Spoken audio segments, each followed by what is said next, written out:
Well, greetings and salutations, everybody. Welcome to my YouTube channel. I'm, of course, your host, John Campia, and this is our, Avengers Infinity War spoiler discussion, part 5. Now, for those of you just getting caught up to speed, we did a live one or two talking about these things, but there were so many comments and questions that came in that we did part 3 and part 4, just trying to catch up to all the ones that came in, and now we're on part 5. We might not even get through them all here today. There might be a part 6, but we're going to try doing it in 5 anyway. Joining me to help me out here, because there's no way I would get through this without him, is fact checker Jonathan Voico. Jonathan, thanks for being here again, man. No problem. Happy to be here. All right, so let's get things rolling, and let's get things started with the first question. All right, great. Bit Clarky says, what do you think hurt Hulk more, getting hit by Thor's hammer in the first Avengers or a Thanos punch? I'm going to guess getting hit with Mjolnir, actually. I'm going to guess that. Now, the difference was that Thor was able to hit Hulk one time with the hammer, and it knocked him flying, for sure. But Thanos is somehow an MMA fighter, and he was able to land combos and quick, a whole bunch of stuff. So I'm going to guess, as far as one punch power goes, I'm going to go Mjolnir, even though Thor beat the hell out of him even worse, but that's because it was overall combinations. All right, what's next? All right, Jeremiah J says, I missed so many one-liners that the first 2 times watching IW because of all the laughs. Oh, no kidding. That was happening constantly. The first time I saw the movie, I knew I was missing a bunch of lines because something would happen, everybody would laugh, and you'd see the next character's mouth moving, but I couldn't hear what the lines were. It wasn't until my second time that I caught a bunch more, and even then caught more in my third viewing. So it's a good problem to have that the audience is laughing so much, but it is a problem nonetheless when you're missing other lines. All right, what's next? All right, Mr47 simply exclaims Squidward. You know what? True story. I had no idea what that meant. I had no clue what Squidward was. I had finally the third viewing of it. I had to turn to Anna and say, okay, it sounds like he's saying Squidward or something. I have no idea what he's saying. And then she said, it's SpongeBob. Yeah. But I don't have kids and I don't have little cousins or anything like that, so I had no idea. Anyway, okay, what's next? All right, Kevin Campbell says, Tom Holland's Spidey contract includes 6 movies. Avengers 4 will be his 4th movie contract renewal coming up soon. Well, I mean, we also got to remember, too, that his contract, because so what we had Civil War, we had Homecoming, Avengers 3, and Avengers 4, and then Homecoming 2 will be the 5th one. Yeah. What people got to remember is that his contract is not with Marvel. His contract's with Sony.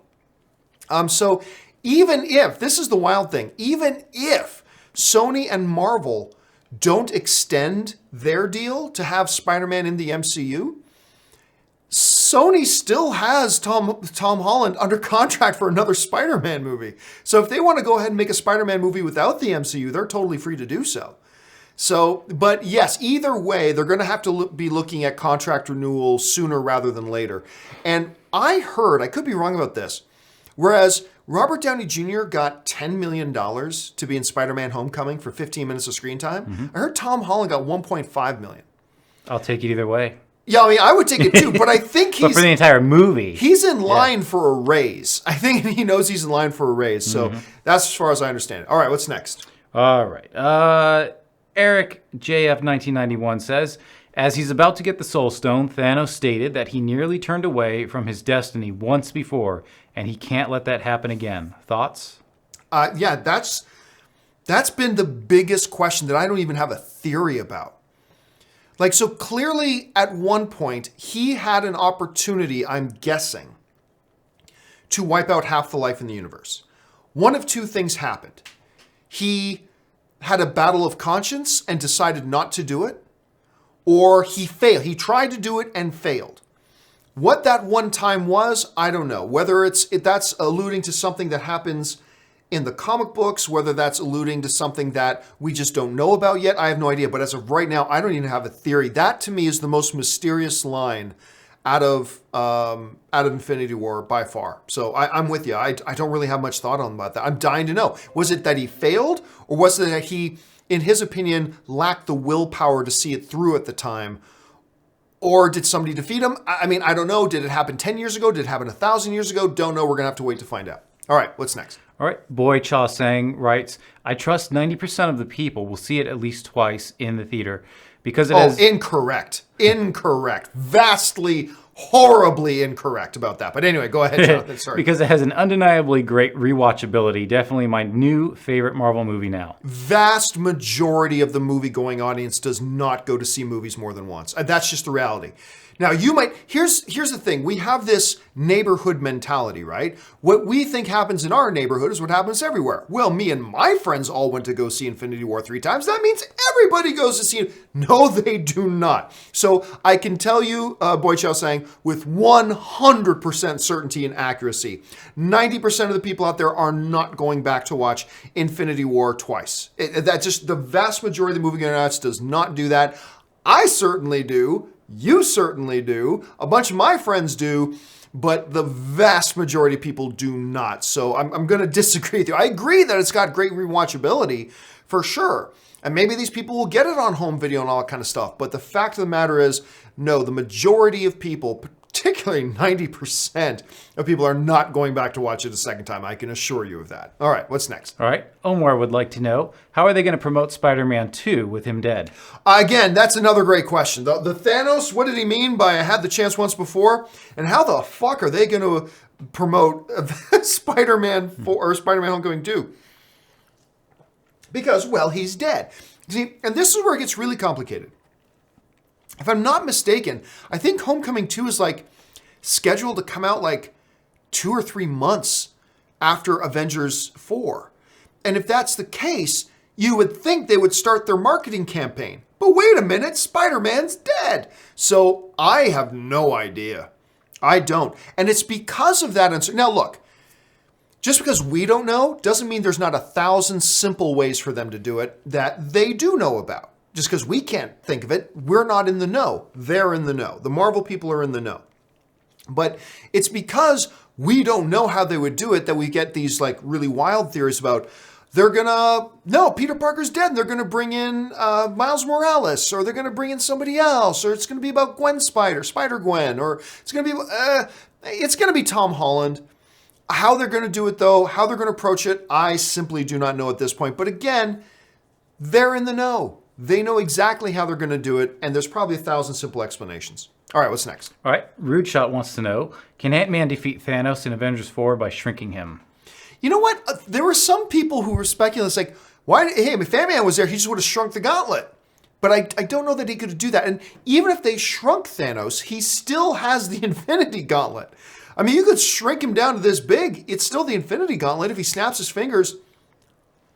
Pardon me, if he snaps his fingers, half the universe still disappears. So I'm not sure that's shrinking him, but you can't help but wonder if Ant-Man's particular powers would have come in handy in Infinity War. So we'll see if that becomes more and more relevant as we move on. All right, what's next? All right, Sela says, kick name, take ass, Mantis. That was a great line. You know what? If I had read that in a script, I would have said, that is a lame line. But the way Mantis said it made it work. It's one of those situations where maybe a line wasn't so great, but the direction and the performance made it work. So yeah, I'll give it that. All right, what's next? All right, Zachary Zarvos wants to know, which MCU films would you say you'd have to watch? Well, somebody asked me before Infinity War came out, said, John, I haven't really watched any of the MCU films other than like the first Iron Man. If I've got limited time, so let's say I got time to watch 3 movies before Infinity War comes out, which of the 3 movies should I watch? And I said the 3 you should watch are the first Avengers, obviously, Civil War, because it sets the context for where the Avengers are. And then I said Black Panther, because it seemed like Wakanda was a pretty major player. Now, I said it's a bit of a toss-up, though. For that third one, either Black Panther or Guardians of the Galaxy. Because what Guardians of the Galaxy has, the first one, is an explanation about the Infinity Stones, because the Collector gives an explanation about them. And we actually have a scene with Thanos in it when Thanos is talking to Ronan the Accuser. So it gives us a little bit more there. I still go with Black Panther, but you can't go wrong. So I would say Avengers, Civil War, and then either Black Panther or the first Guardians of the Galaxy movie. That would be my suggestion. All right, what's next? Cole Scott writes, I loved how the bad guy won. Super smart by Marvel. Shouldn't that be Zachary Zarvos Oh, after the screen scrolled up a little bit. Okay, there we go. That Zachary happens. Zarvos. Which MCU films? No, we did Zachary. That was Zachary. Yes, and the next one should be Dim Sum. Yeah. Okay, that's what happened. All right, Dim Sum 05 writes, keeping up with MCU news lessened the impacts of the deaths for me. When I saw BP, Black Panther, disintegrated, I know everything was okay. Yeah, and that's not even keeping up with the news. That's just, well, I just saw Black Panther, and I just saw Black Panther make $1.3 billion at the box office. There's no way in hell they're not doing another Black Panther. Like, that's obvious. And then the keeping up on the news thing, but even if you didn't know that Spider-Man Homecoming 2 was already planned, even if you didn't know that, the fact of the matter is, they just did Spider-Man Homecoming, made over $800 million at the box office, and they just finally got Spider-Man back into the MCU. They're not about to dust him right there. So, I mean, yeah, it does hurt, and I will admit, it definitely did take away from the emotional impact for me. Like, it was still, like I said this before, Peter dying in that scene was still a great scene, but there was a good amount of the impact of that scene was taken away from me because I know, well, he's not going to be, they're bringing him back. This is another fake death. They're going to bring him back, obviously. So it did take away a little bit for me. All right, what's next? All right, back to Cole. I loved how the bad guy won. Super smart by Marvel. Well, I mean, bad guy winning or losing is neither a good or a bad idea. It's all about whether you execute well. This particular movie, the bad guy winning was great. It's a little bit unexpected, well, depending on how tied in you are to what's going on. But for the most of the audience, it's a little bit unexpected. They gave you several parts of the movie where it looked like they were finally going to beat Thanos, only he comes back and wins. Whether it's like they're about to take the glove off his hand, they come back and win. She destroys the stone in Vision's head, he turns back time and brings it back. Thor hits him in the chest with Stormbreaker, he survives it long enough to snap his fingers and repair. So they did some really good misdirection in the movie, and it did pay off, and it paid off really well. All right, what's next?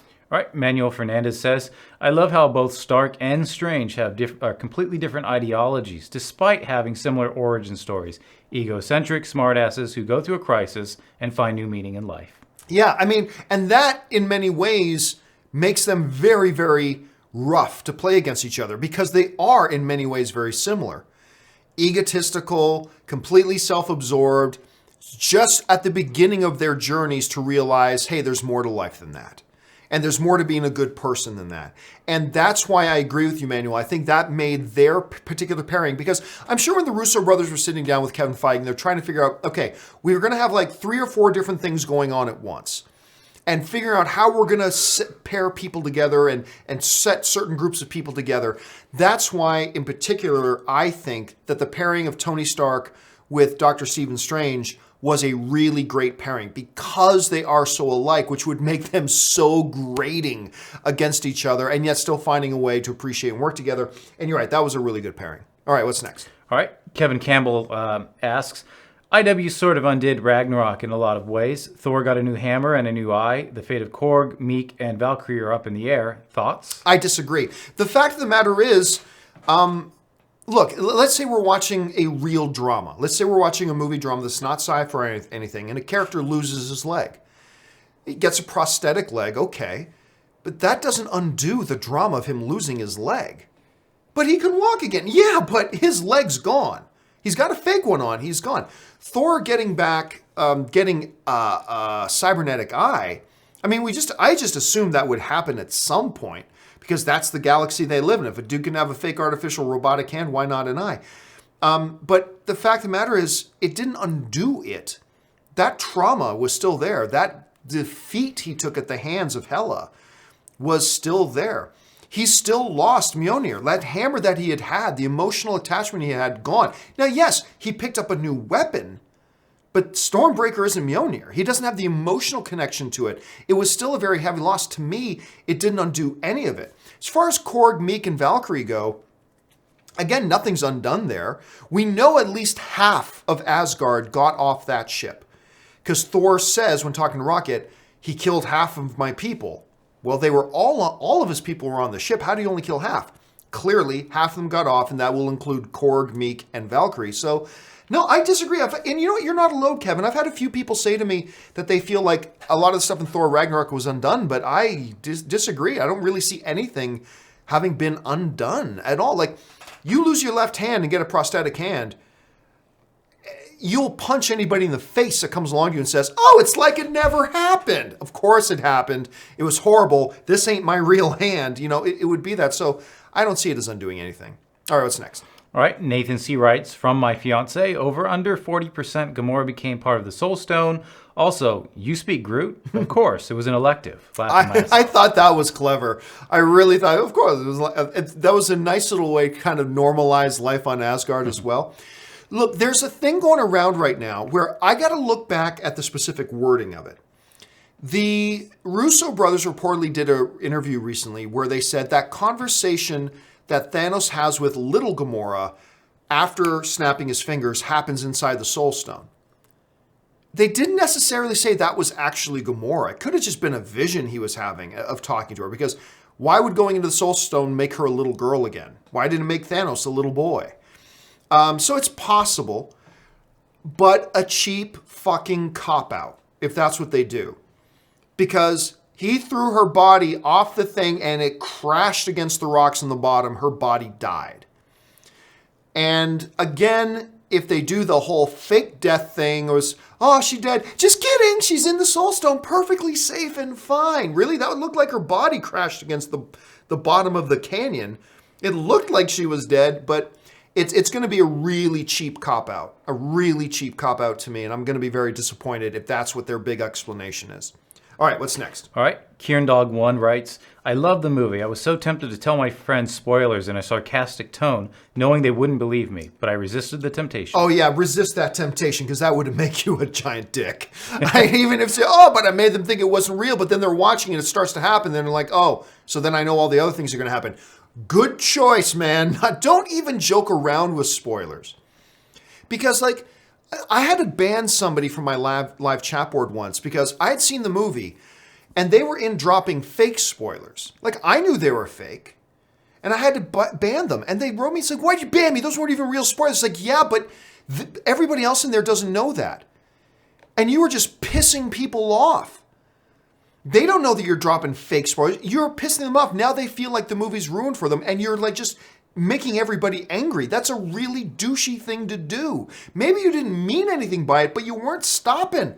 And you're just pissing people off. So yeah, I had to ban you. So good on you, Kern, for thinking wiser, thinking better of it, and not doing it. So wise choice, my friend, wise choice. All right, what's next? All right, on to Vegas writes, how did Groot lift the axe if only Thor and Vision is worthy? Remember, we don't know that. First, there's two ways of looking at it. Number one, and I kind of mentioned this before in one of the other videos, when Groot grabbed it, it wasn't Stormbreaker yet. It was pieces of Stormbreaker, but it wasn't yet the whole. It wasn't Stormbreaker until Groot reached out, pulled the pieces together, used his arm as the handle, and then cut his arm off. To me, Stormbreaker wasn't a thing yet until Groot cut off his arm. Once Groot cut off his own arm, then it was complete. Then it was Stormbreaker, and not before. Before that, it was just pieces of a puzzle. Now it was a whole thing. Now, a lot of other people will point out that some people think Mjolnir, in Thor 1, Odin put a hex, if you will, on Mjolnir, saying, whoever be worthy can wield the power of Thor, you know? And some people think that up until that point, anybody could have picked up Mjolnir. I don't agree. So what those people will say, and I understand where they're coming from, what those people will say was, hey, Odin didn't put that particular curse or hex, whatever, on Stormbreaker, so anybody can pick it up. But again, suggesting that means before the movie Thor, anybody could have picked up Mjolnir before Odin put that thing on. And I don't know that I buy into that. I think that particular curse that he put on it was specifically for Thor. I still think before the first Thor movie, Thor was the only guy who was able to pick up Mjolnir. And then Odin put this curse on it specifically for Thor, that until he is worthy, until Thor learns his lesson, he can't pick it up either. So that's kind of how I see it. So there's a couple of different options and different ways of looking at it. All right, what's next? All right. Nathan C. asks, if Scarlet Witch returns, is Vision's double death the beginning of her descent into insanity, especially if someone else dies to bring her back? I don't think they're going to do that. And, going into the movie, I thought she was one of the good candidates to die because I kind of feel like they've never really had a really core essential role for her yet in the movies. But with her being dusted, and I believe they're bringing a lot of the dusted people back, I do believe she's coming back. But then again, a lot of people have these theories that Vision's not really dead, that Shuri figured out a way to download him into the computers, and he's actually still alive, and more cop-outs to me. But, Vision, they killed him twice. I mean, my goodness, they killed him twice. I don't know that they're going to pursue any kind of descent into madness thing. Remember, just because something happens in the comics does not mean they necessarily need to do it in the movies. More times than not, they don't do it in the movies. So I wouldn't necessarily think that. All right, what's next? All right. Santiago Villa writes, did Thanos CGI work for you, John, or Steppenwolf? Oh, it was awesome. It was awesome. I've told the story before, but coming out of it, and we were all buzzing about it, and I said, oh man, the CGI work on Thanos was great. As for a CGI character, it looked amazing. And Anne stopped me, and she goes, wait a minute. Are you saying that wasn't Josh Brolin in makeup and a costume? I said, no, that was a CGI character. It was so good, she was convinced it was a man in a costume. I mean, that's how good it was. And honestly, the only time I ever questioned it was the scene in Thanos' throne room with Gamora there for him. She's going, I hate this room. Thanos is walking past her and walking up the steps to his chair and saying, so I've heard. It's weird. Him walking up those stairs, the animation on that little sequence looked a little wonky, but that's about it. Otherwise, it looked brilliant to me. All right, what's next? All right. Chrisovich would like to know what you thought about Spider-Man's death. It was beautifully done. Beautifully done. Again, undermined a little bit by the fact that we know it's not really a death and he's coming back and therefore another Marvel fake death. So it undermined a little bit about that. But even then, even knowing he's coming back, it still had impact on me. Not as much as it would have if we didn't know he was coming back, but it still had impact. It was a beautifully set up, beautifully performed, beautifully directed scene, beautifully written scene. Really loved it. All right, what's next? Michael Solarek writes, get the Avengers a flux capacitor and a DeLorean. Somebody was joking. I was joking with somebody, I can't remember who it was like, now all they needed was in a post-credit scene was the DeLorean pops into reality and Doc Brown gets out and goes, to Iron Man, Tony, it's not Thanos, it's your kids. And he goes, that would have been great. All right, what's next? All right, Jay Gauthier writes, John and Ann, when Hulk comes back in Avengers 4, which Hulk do you think we'll get? Could we see Grey Hulk, Doc Banner Hulk, or an MCU version of Worldbreaker Hulk? A lot of people think that maybe a Mr. Fix-It could pop out. The whole Las Vegas pinstripe suit wearing Hulk, I don't think so. I think we're going to have a breakthrough with Hulk. Said this before, I'll say it again, and I think we are going to see Hulk. Remember, there theoretically is no limit to his strength. Theoretically, the angrier he gets, the stronger he gets. And I think we have not seen Hulk have really good reason to get all that angry. I mean, really, when you think about it, yeah, he gets mad and he gets pissed off and becomes Hulk and rages out. I think something's going to happen in Avengers 4. Again, nobody's told me this. That is going to take us to new limits of his anger that we've ever seen, which means we're going to see a power level of Hulk we have not seen before. And I still think he's going to be green. I still think we're going to get Green Hulk, but I think it's going to be a different kind of Hulk than we've ever seen before. All right, what's next? All right, I think it's pronounced Iowan in Chicago. I think they could have come up with a better way for Thanos to keep the gauntlet rather than make Quill do something stupid. Also, Drax has become downright dumb rather than just naive, funny, but dumb. Yeah, I'm not completely thrilled with how they've handled Drax. Again, he is Drax the Destroyer. He's supposed to be able to kill Thanos. I mean, like in the comics, that's what he is. He is a machine to kill Thanos. But, I mean, then I was kind of hoping that he would have been able to understanding who Drax the Destroyer is, even in the first Guardians of the Galaxy movie, which I love dearly. I wish he was able to put up a better fight against Ronan the Accuser than he ultimately did. And yeah, they barely used him in action sequences at all, really, in this movie. And they didn't use him in any action sequences in Guardians 2 other than the opening credits scene. Other than that, they kept Drax the Destroyer out of the action sequences. He is the one character I'm a little dissatisfied with how they've been using him. And you're right, in the first Guardians, he was naive because he doesn't understand metaphors. He speaks literally. I got that, so that created some funny things. But lately, you're right, they've just been making him dumb. So out of all the characters, he's the one I'm kind of dissatisfied with how they're developing him. All right, what's next? All right. Kim Young-hoon writes, mistranslation killed the movie in Korea. Instead of Endgame, audiences read the subtitle, There Is No Hope, which made Doctor Strange a loser. So sad. Yeah, I've had a few people tell me about that where it says, we're in the Endgame now. In Korea, the subtitle read, There Is No Hope, which is totally opposite, because like when Doctor Strange says we're in the end game now, to me that's the tiniest sign of hope. That hey, Doctor Strange knows what's going on. We're in the end game now.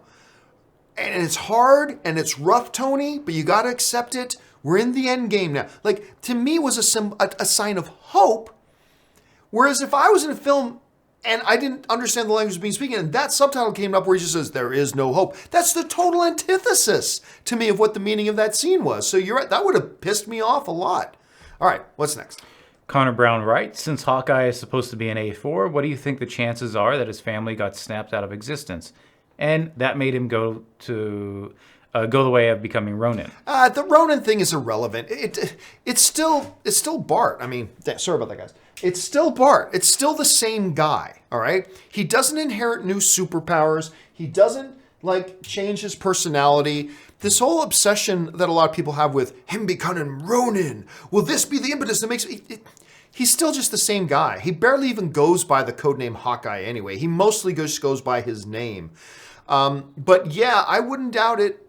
I wouldn't doubt it if that we find out that at least one of his family members, whether it was one of his kids or his wife, that he loses them, maybe just a couple of them, maybe all of them, maybe one of them. I mean, we don't know. But this whole thing about, I honestly don't give a shit about the Ronin thing because it doesn't change anything about the character whatsoever. So, but the first part about him maybe losing a couple of his family, yeah, I could see that. And that could be a powerful character evolution thing for him. All right, what's next? All right. Helen Maris writes, Hulk will appear when Black Widow dies. Very popular theory right now, one that I will not discount. Either Black Widow dying or Black Widow about to die.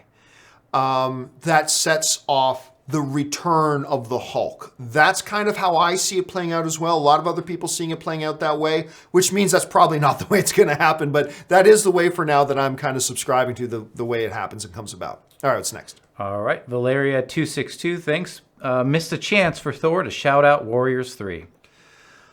But in what way? I mean, they're dead. Oh, I know you're talking about in the conversation with Rocket. Yeah. Right. Okay. You're right. But remember, Rocket was the one bringing up the scenarios. This so-and-so best friend, and his best friend was Heimdall. So he referred to Heimdall. Now, maybe if Rocket then said any other close friends, that would have been a good chance to shout out Warriors 3. And that would have been nice. I don't see it as a tremendous oversight. I don't. But I will agree with you that it kind of would have been nice to give the Warriors 3 a little bit of shout out there. But then again, you had 85 things going on and 5,000 characters, so there wasn't a lot of time to do a lot of stuff in this movie. All right, what's next? All right, Keanu Gonzaga writes, Thor holding up his new hammer, the forging scene, that was shown on the trailers, didn't make the final cut. Why would the Russos do that? I'm not really sure it had anything to do with the Russos. Remember, the directors, there's still a lot of people out there who think the directors make the trailers. The directors do not make the trailers. They don't. There are very, very few exceptions to that, but for the most part, directors have nothing to do with the trailers. Nor most of the time do they get any say in what's in the trailers. Kevin Feige's the guy in charge ultimately of what doesn't go. Now, so what that means is in an earlier cut of the film, like as they start winnowing the film down, this happens all the time. Remember, the trailer companies, the people putting the trailers together, get all this footage, they piece a trailer together, and then it's quite hot. What happens often is after that, some stuff gets cut out of the film and doesn't actually make it in the film. So this is simply a situation where that either happened, it was like one of the last minute edits, because there's a lot of last minute edits that go on as they're just putting the cherry on top for the movie. Or it could have been something that Kevin Feige just wanted in there or whatever. But yeah, it's most likely not a Russo decision. All right, what's next? All right, Kevin Newman writes, everything was great except Thanos' stupid Malthusian plan. But I could overlook how dumb it was because there was so much awesome. I don't know, man. I mean, part of the plan, the plan itself was a window into the motivation of Thanos. It was the plan itself that reveals the character of Thanos. And on that, again, it's all subjective. If it didn't work for you, then it didn't work for you. Nothing wrong with that it didn't work for you. But I gotta tell you, it did work for me because it spoke to the heart of the character. And it was consistent with the heart of the character. So for me, it kind of worked. All right, what's next? All right, Ali Hussein wonders, how did Thor find out where Captain America and the others were? A lot of different ways that could have been explained. He could have just said to Stormbreaker. Remember, these things almost have a sentience about them. So he might have, if Stormbreaker can just summon the Bifrost, he might have just been able to say, "Take me to the Avengers," or something like that. So there are several different ways it could have happened. It could be that, Rocket may have scanned something on Earth, said there's a huge fight going there. Maybe the hammer could trace Thanos. Who knows? There's a lot of different ways they explain it. They didn't explain it, but I didn't get caught up too much in it because really in that world, there's a lot of different ways it could have been explained. All right, what's next? All right, Jeremiah J. writes, Phase 3 MCU movies are stealing a lot of DCU fans. Great movies and storytelling of recent. # please don't send me hate mail. It's a good time to be a comic fan. Well, I don't know that it's stealing. Because, look, to say that they're stealing MCU or DCU fans, that implies that people have to be fans of either one or the other. And so, you can only be one or the other. So I'm taking that DCU fan. Why not be both? Look, here's the thing. If somebody is a fan of the DCU, what on earth is there about the Avengers movies that would make them stop being fans of the DCU? I don't see any reason to stop being a fan of the DCU. It may make you like the MCU more, but that doesn't mean you can't like both. So, yeah, I don't know. I don't subscribe to that line of thinking. Because again, the statement itself, are there people out there who are gaining an even bigger appreciation for the MCU? Absolutely that is. But the way you worded that, Jeremiah, it implies that you can only be a fan of one. Oh gosh, well, I really like this Avengers Infinity War. Guess I gotta ditch the DCU. That's not the case. We can be fans of both. That's the key. All right, what's next? All right. Teomas Youssef. The score, Ebony Maw and Thanos gave this movie kind of a Shakespeare Game of Thrones vibe. Tony's face when Mantis said, "We kick name and take ass." Well, yeah, look, it's come up a few times. I cannot believe how great of a character the henchman, just one of the henchmen, Ebony Maw was. Again, Anne came out, she goes, "I think he's my favorite MCU villain." And he was just a henchman of the main villain. Ebony Maw was so great, and part of what made him great was that Shakespearean, highbrow, the way his nose was always kind of up, the way he spoke, the eloquence, the fact that he always had one hand behind his back. It was great. I absolutely loved it. All right, what's next? Jordan Fry writes, how do you think an A4 time jump would affect Homecoming 2? I know Marvel has said they want to keep him in high school. Yeah, but even then, you can only keep him in high school for so long, right? Okay, take the time jump out of it. Okay, take the time jump out of it altogether.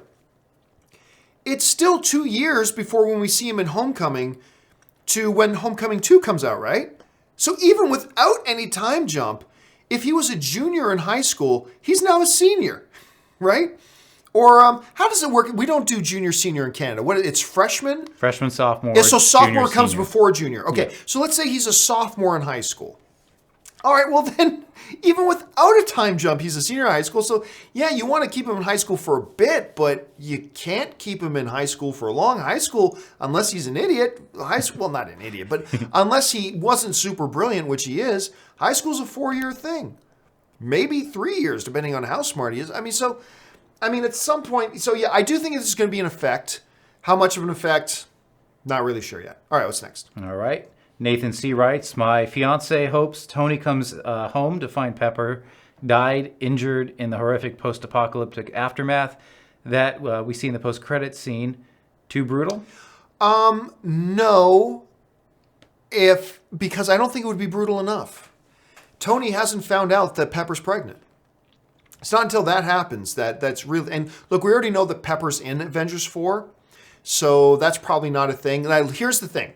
If in Infinity War, Pepper got a message to him that said, I'm pregnant, then that sets up a huge tragedy of Tony coming back, probably Gamora bringing him back to Earth, and finding out that Pepper's died. That would set it up. But that hasn't happened yet, so I don't think so. So no, I don't think we're going to find out that she died in that. All right, what's next? All right, 355th Mike writes, with half the Avengers gone, do you think Ant-Man, Wasp make it into A4? We know Captain Marvel will be there. What about new characters? Silver Surfer? Well, we know that Ant-Man is in Avengers 4. We've seen him in set pictures, so we know that.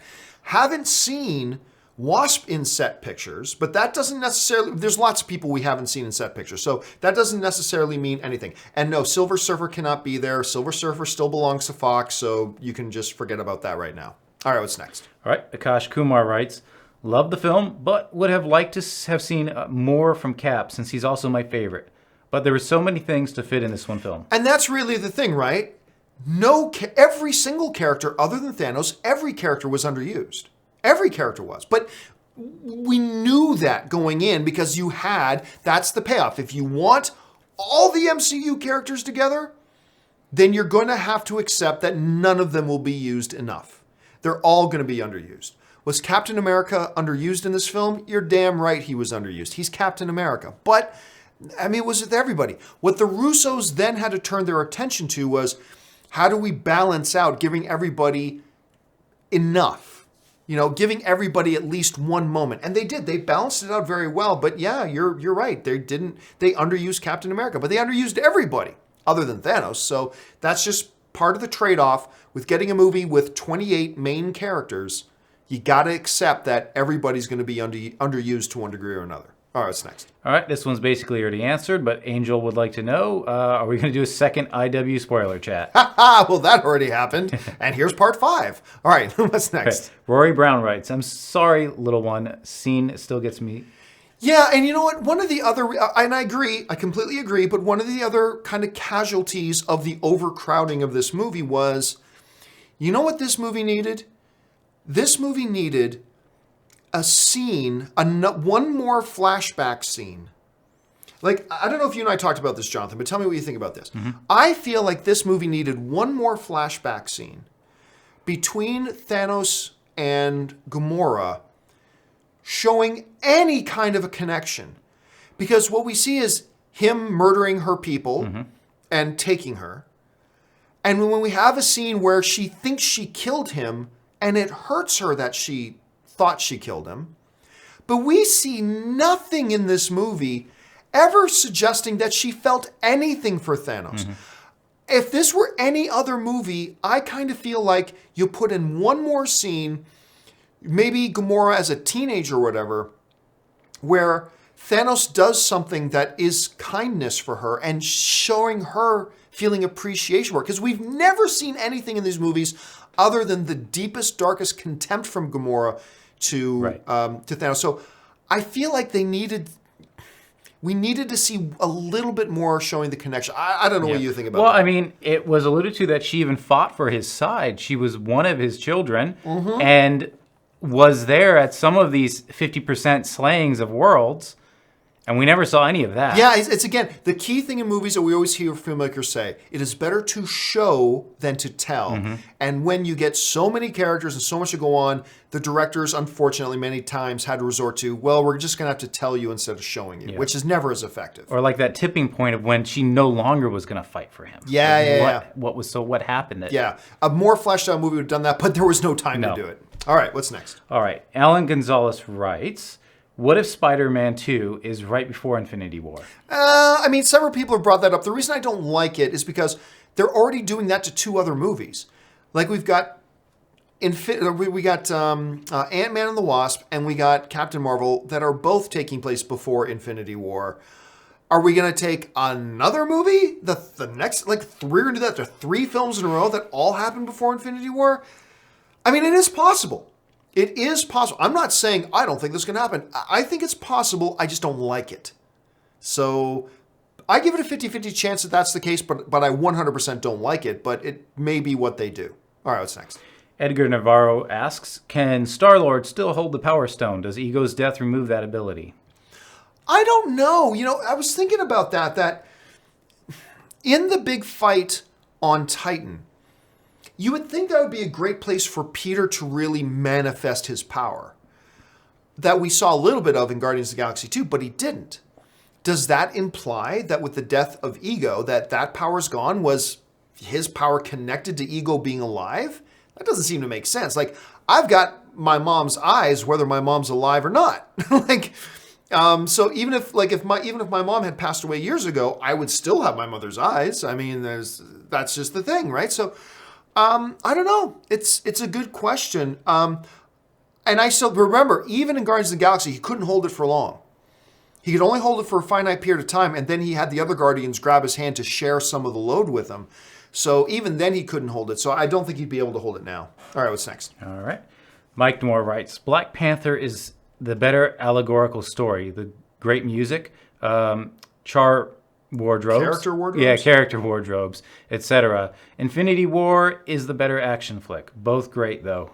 Yeah, they are both great. This is just a testament to how good these films are. I might actually prefer Black Panther over Infinity War.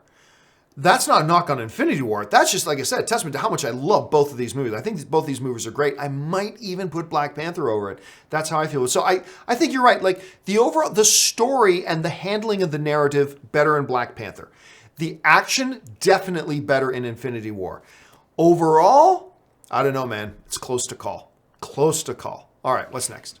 Mr. Popcornography. I like that name. From the ending, how does it affect the Defenders? I think minimally. Just like everything that happens in the MCU, it will be referred to, but I think ultimately the actual effect will be minimal at best. I really don't see any big practical implications, just like nothing in the MCU has ever had major practical implications on anything in the Netflix Defenders universe, per se.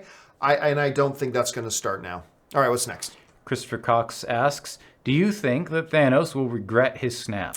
I've thought about that. The thing is, if at the end of Infinity War, as he's now sitting down looking out over the sunset, he seems to get this really self-satisfied look on his face. It wasn't a look of pain. It's like, oh no, what did I do? Like, if that had happened, I would think that's a bigger possibility, but it seemed pretty self-satisfied. So I don't think so, but it's possible. But I'm going to go with I don't think so. So I'll stick with that for now. All right, what's next? Jonathan Gillen Rose writes, in some of the trailers, we saw Hulk on Wakanda charging with Cap. Was that a misdirection or an alternative version of that scene? Well, it wasn't an alternative version of the scene. That would be an entire alternative version to the movie, because one of the subplots of the movie is that Hulk does not come out.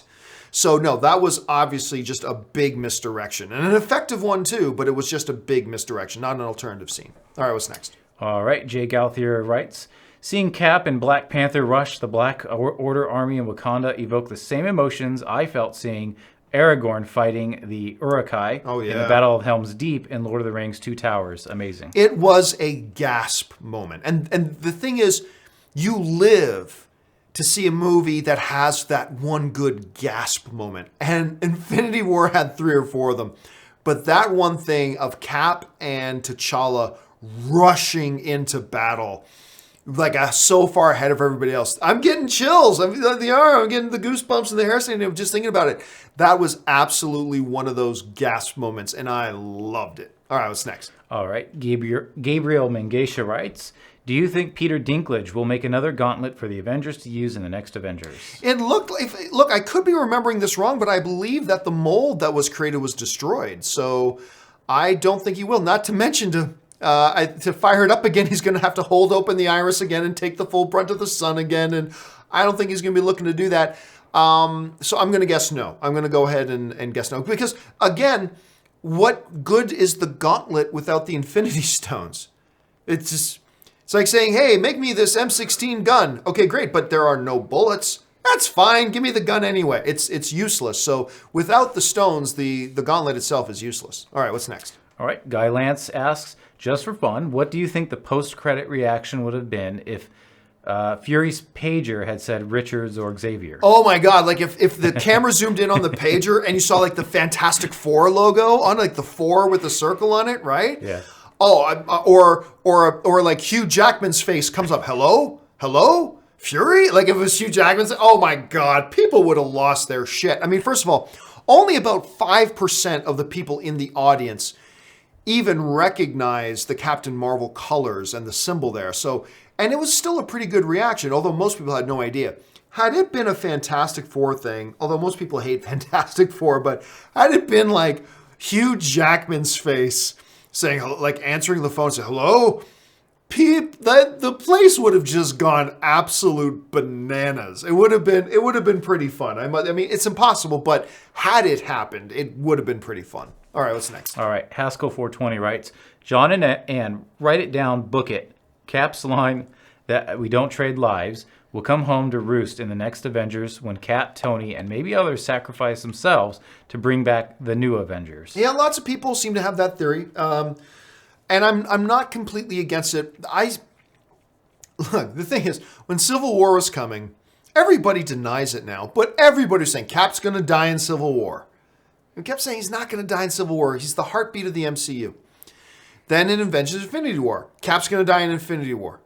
And they're also saying Iron Man was going to die in Infinity War too. We kept saying, no, he's not. And he didn't. I still don't think he's going to be dead at the end of Avengers 4. I really don't. I think there's a very good possibility he does. Yes, I would not put money on it that he doesn't die, but by the slimmest hairs of margins, I don't think he will. But yours is a theory. This theory is a very popular one. A lot of people think that. A lot of people think that line about trading lives is going to come into play, and that the undoing of the snap dusting is going to be other characters trading their lives.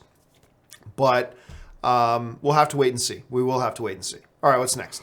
All right, Ricardo Thurmond writes, Hey, John and Ann, love you guys. I knew this was going to be kind of dark when Glaive was stabbing the dead to make sure they were dead. I mean, hey, that was kind of a signal right off the start of the movie that there's going to be some pretty grim stuff in this. And yeah, him going around just like in the old Roman days, like go across the battlefield, make sure no one's still breathing, start jabbing them. And like, yep, that was kind of a flare in the air from the Russos and Kevin Feige to the audience. There's going to be some heavy stuff here. And it was kind of like warning us right off the bat. All right, what's next? All right, Kevin Campbell writes, How did everyone breathe on Titan? Never said there wasn't an atmosphere, so really not terribly difficult to explain. All right, what's next? Ever in Alaska writes, I'm going toe to toe with Thanos, edge of my seat. I guess that means Iron Man. Yeah, it was pretty good. I mean, again, completely out of his league. Tony threw everything he had at him in his little technological thing. I gotta admit too, the Iron Man stuff is bothering me a little because, like in the first Iron Man, it was science fiction. It's like, oh, okay, you can't really make that, but oh my God, the idea, it always kind of felt like it could be real. The stuff they've been doing with Iron Man lately has gone beyond science fiction into the realm of pure magic. It's like he's a sorcerer using magic now because, okay, everything he's doing is completely impossible. But whatever. But it was still cool. I still prefer Cap, even though it was a much shorter thing. Cap going toe-to-toe with Thanos. I kind of preferred that one. All right, what's next? All right, Angel writes, possibly less crappy Gamora resurrection scenario. Thanos sacrifices his soul. They trade places, and she has to live on in the universe Thanos saved. I mean, there's some to that. Like Thanos ultimately sacrificing himself to bring back half the universe. I don't see how that's a fair trade. I don't see how that's balanced at all. Plus, it doesn't end the thing. Okay, great. Her body is dead. Her body is dead. They have to explain the body being dead. So there's still that one there. Again, not an inconceivable thing about, again, I think Thanos was pretty self-satisfied, but it's not inconceivable that his regret leads to whatever undoes the effects in Avengers 4. So again, we'll have to wait and see. What's next? All right. Leo 50 Perez writes, only Stu from what we do. Oh yeah, okay. From What We Do in the Shadows can defeat Thanos. Okay, I believe there is a trinity of characters that could defeat Thanos. Stu from What We Do in the Shadows, because even Thanos and if there are other children of Thanos, other Black Order members could say, that Stu's a pretty cool guy. And they'd probably just let him in and he'd be able to get him. The other one that could kill him is Peter from Deadpool 2. Peter could probably kill him. And of course, Dominic Toretto from Fast and Furious would be able to kill Thanos. All right, what's next? All right. Edgar Navarro writes, 1, and you're stunning. 2, John, you lucky SOB. 3, did y'all disagree on any of each other's criticisms of the film? I think there was something we disagreed on, but I can't remember what it was. It might have been the death of Spider-Man, and a number of them, the Black Panther included, because it's like, like I said before, it undermined the effect of it because I just knew they were coming back. I think for Anne, it still worked pretty effectively, but for me, it worked, just not as effectively as it would have worked had I not known they were all coming back. All right, what's next? All right. Taser Buddy would like to know, do you think Hulk didn't want to come out because he was scared of Thanos? I think that's 90% of it. But it's 90% Thanos, 10% that as a result of that, he's just afraid of everything now. He's lost, his mojo's gone. He has never come close to being challenged before, and now he got his ass kicked. That's the first time. It's like punching a bully in the nose. Suddenly the bully becomes afraid of everybody. So, I think that's a very big part of it. Absolutely. What's next? All right. Gabriel Mengesha writes, how can they redeem Star-Lord after his actions? What Star-Lord did is completely human. Absolutely human. Because we've mentioned this before. We will say it again. 2 things to keep in mind. Number 1, it made no difference because Doctor Strange saw 14 million different combinations of events. And all of the ones where Star-Lord doesn't punch Thanos in the face, they still lose. So it's irrelevant. The second thing is this.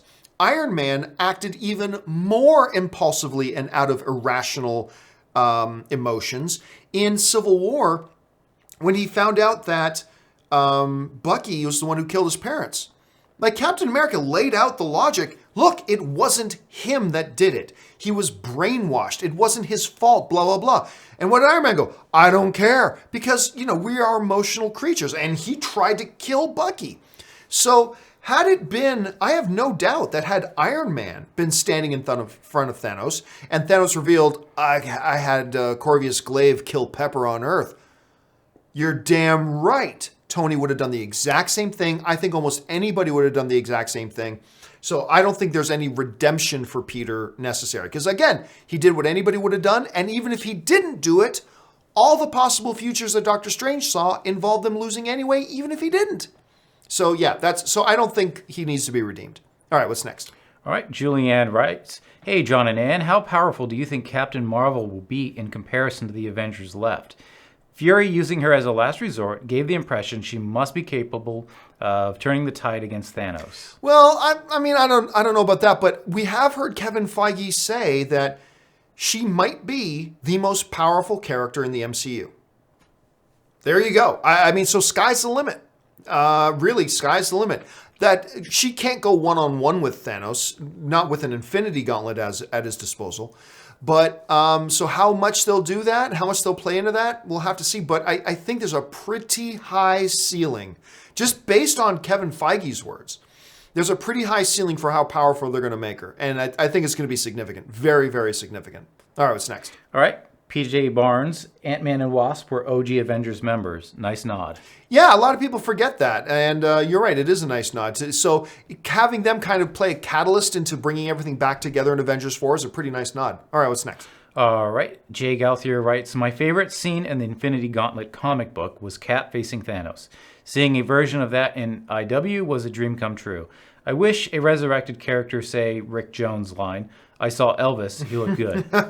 Yeah, I mean, there's a number of things in the movie that are obviously directly influenced by stuff that were in the comics, with major changes, some with minor changes, some with almost no changes. But yeah, a lot of that stuff is there if you know how to look for it. All right, what's next? Jeremiah J. writes, Quill is such a passionate character. How many versions did Doctor Strange try to stop Quill? Gives it more depth.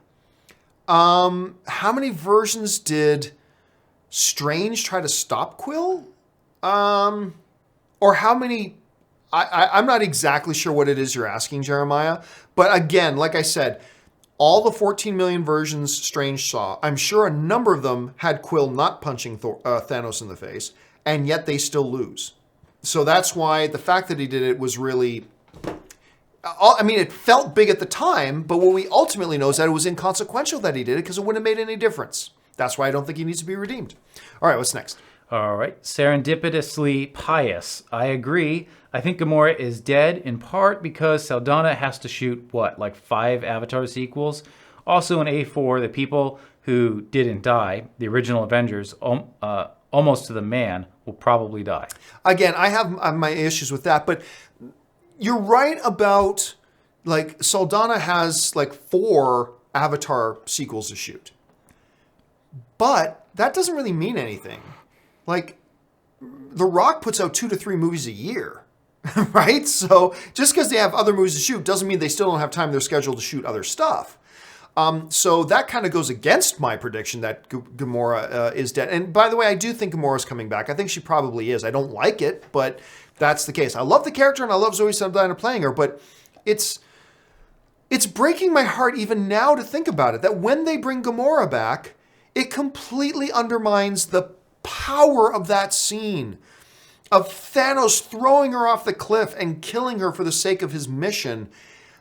All that emotional investment gone, disappeared, because it ultimately really didn't mean anything because she's just coming back anyway. So it's going to be unfortunate. All right, what's next? Kevin writes, they are saving the big reunion for Avengers 4. When Cap finally says, Avengers Assemble, it's going to be amazing. Oh, I completely believe it. I don't know about a full reunion, but I do believe in Avengers 4 we are finally going to hear the line.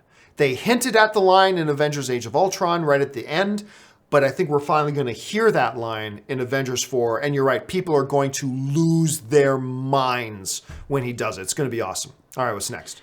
Jeremiah writes, A4, Scarlet Witch goes mad trying to get Vision back and no one can help. Becomes layered and even more powerful, but dangerous. Yeah, again, I don't think they're going to pursue that one. I really don't. I don't think that's one of the storylines they're going to pursue. We kind of addressed that earlier, and again, the camera went out.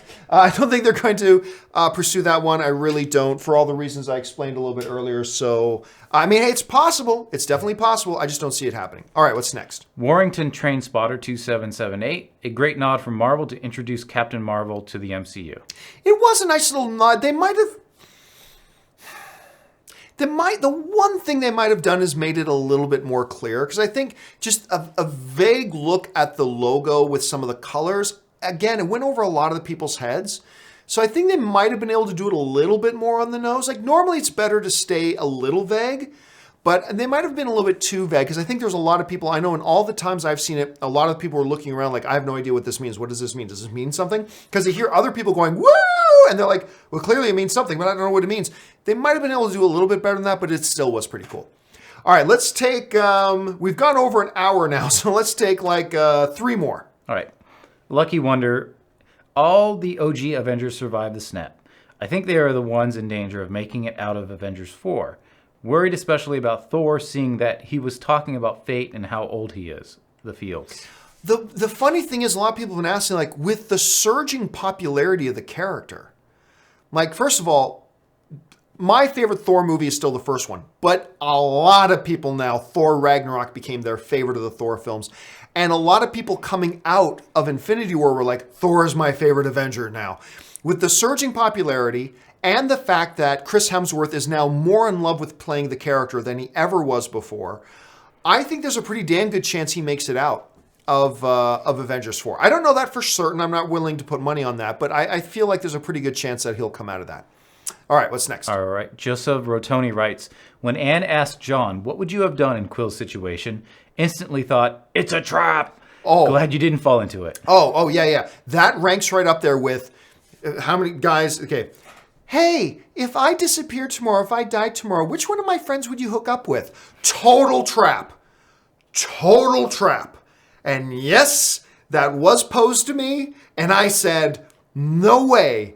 No way am I getting into this conversation because, like Doctor Strange says, I've looked into the future and seen 14 million different possibilities of how this turns out, and they all turn out bad. I am not falling into that trap. Thank you very much. All right, what's next? Sam Fisher writes, don't think Clint is dead, but I think his family is. Yeah, again, yeah, definitely possible. No, Clint is not dead, but the family stuff, it is possible. All right, what's next? Liz Gee writes, could Black Panther really be dead and Shuri becomes the Black Panther in Black Panther 2? I don't see that happening. Look, look, T'Challa is the Black Panther. T'Challa is Black Panther. You don't have T'Challa in one standalone movie and then kill him off. Besides, Shuri's character has a different role in the MCU. She is not the greatest warrior. She is the greatest mind. And I think they really want to leverage her that way. So I don't see Shuri becoming Black Panther. She's just never been proposed as being that great of a warrior. So no, I don't see that happening. All right, what's next? All right. Betty Bros, why didn't Banner kill himself to summon the Hulk? Don't know if it really would have worked. I think he knows it wouldn't have worked. Plus, remember, when he tried to kill himself the one time, he was in a very dark place that he actually wanted to die. He's not in that place anymore. He doesn't want to die. So there's just too big of a risk of actually killing himself and dying. So I think that's, as an audience member, that was what went through my head. All right, what's next? All right, Valeria262 writes, would have been more suspenseful on who would be brought back if Star-Lord, Panther, and Spider-Man survived because we need them moving forward. Yeah, honestly, that's one of the things, like if I had dinner with the Russos and they brought up what's something we could have done better, which is why the hell would they ever ask me that? Because they're the Russo brothers. But yeah, out of all the people you dust, like, look, dust Rhodey, because none of us think there's a standalone War Machine movie coming. Dust Rocket, because none of us think there's a standalone Rocket movie coming. But we know you're not. We know there's a Guardians of the Galaxy 3, and we're knowing you're not doing it without Star-Lord. We know you're going to make a Black Panther, and we know we're going to have another Spider-Man movie. Just don't dust those three. Come up with some other reason why they're taking out of the action. If you need them to be out of the action, come up with something else. But if you didn't kill those three, particularly Spider-Man and Black Panther, then those deaths, the dustings, would have been far more powerful, because there's a chance I might have bought it. I might actually believe those characters are dead. And by dead, I don't mean dead and coming back. I mean dead and they're gone. If they just, even if you just didn't do it to Spider-Man, you might be able to convince me, maybe, get me to really consider maybe they did kill T'Challa. But the fact that you added Spider-Man in that mix when we know there's another movie coming kind of undermines all that. And again, I have all the confidence in the world in Kevin Feige. I believe they have a plan that's going to blow all of our minds. I really do. But from our limited perspective, it feels like, man, if you just left Spider-Man out of that, it would have been a whole hell of a lot more impactful. Just my thought. All right, let's take one last question today. Okay, NormalGamer93 writes, why do people keep saying that after the finger snap, the gauntlet was destroyed when he obviously used the Space Stone to get away? No, the gauntlet was wrecked. I mean, it was wrecked, but it was still there. It was clearly damaged, but it was clearly still there. I think that was such a huge exertion of power that even the Infinity Gauntlet was like beaten down. But, you know, you're right. It was still there. All right, guys, that has been over an hour, and we still have tons to go. So, yep, there's going to be a part 6 to this whole little doodad thing, because we got more than a third, but not quite half of the way through the remaining questions. So there's going to be a part 6 here coming up. Absolutely. This is just how many questions you guys sent in. So part 6 is going to be coming. But before we get to that, I want to thank Fact Checker Jonathan for being here. Jonathan, thanks for being here, man. Where can people follow you online if they want to? You guys can find me on Instagram or Twitter at Sonic if you want it. And of course, you guys can follow me on Facebook or on Twitter, simply at John Campia. That'll do it for me for now, guys. Thanks a lot for joining us. We'll be back again for part 6. Until next time, bye-bye.